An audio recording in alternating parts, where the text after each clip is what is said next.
বক্তব্য দিলে, পাঞ্জাবি পড়লে নেতা কিন্তু হওয়া যায় না। কারণ এই ৮ নং ওয়ার্ড, এটা আমার একটা প্রশ্নবিদ্ধ। এই ৮ নং ওয়ার্ডে বিগত ১৭ বছরের ভিতরে অনেক কিছু কিন্তু হয়েছে। আমাদের বিএনপিরা নেতাকর্মী যারা সাধারণত বিএনপি সমর্থিত ছিল, তাও যদি আপনারা না পারেন, আমাদের এখানে দুজন নেতা আছে। কিসের ভয় করেন? কিসের ভয় আপনারা করেন? ভয় নাই। আজকে দেখেন, এই যে একজন ব্যক্তি আছে, আমাদের কেন্দ্র থেকে কুলে করে শুধু ওনার লাশটা নিয়েছিলাম।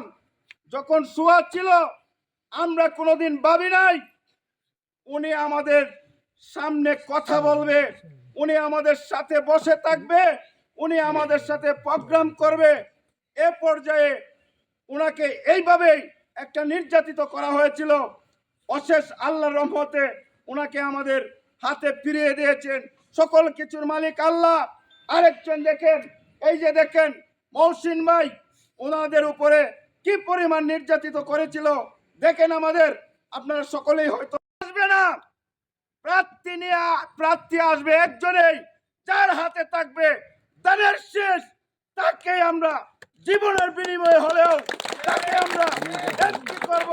তবে আমার দৃঢ় বিশ্বাস, হাদিস কোরআনে আছে, যে যে কর্ম করে কর্মের ফলাফল সে পায়।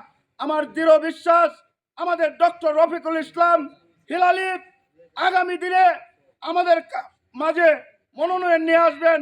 কারণ উনি ওয়ার্ড থেকে শুরু করে, ইউনিয়ন থেকে শুরু করে, জেলা থেকে শুরু করে কেন্দ্রীয় পর্যন্ত কিভাবে উনি যে নেতৃত্বটা দিয়েছে, আমরা কিছু সংখ্যা মানুষ ওনার সাথে থাকতাম। ওনার মতো নেতা, ওনার মতো ত্যাগী, ওনার মতো শক্তিমান পুরুষ আমাদের খুবই প্রয়োজন। অশেষ আল্লাহর রহমতে যদি উনি মনোনয়ন নিয়ে আসতে পারে, তাহলে আজকে এই ৮ নং ওয়ার্ড থেকে আমি একটি স্লোগান শুনতে চাই, শান্তিকুনার মাটি, শান্তিকুনার মাটি। তাই আগামী দিনে উনি মনোনয়ন নিয়ে আসলে ওনাকে আমরা এমপি সদস্য করে ওনাকে সংসদে পাঠাবো। খালেদা জিয়াকে প্রধানমন্ত্রী করে এই দেশকে এই লুপ্তরাজের হাত থেকে আমরা মুক্তি করে তারপর আমরা ঘরে ফিরে যাব। সেই বলে আমার বক্তব্য এখানে শেষ করলাম। শহীদ জিয়া অমর হোক, খালেদা জিয়া জিন্দাবাদ। আগামী দিনের তারুণ্যের অহংকার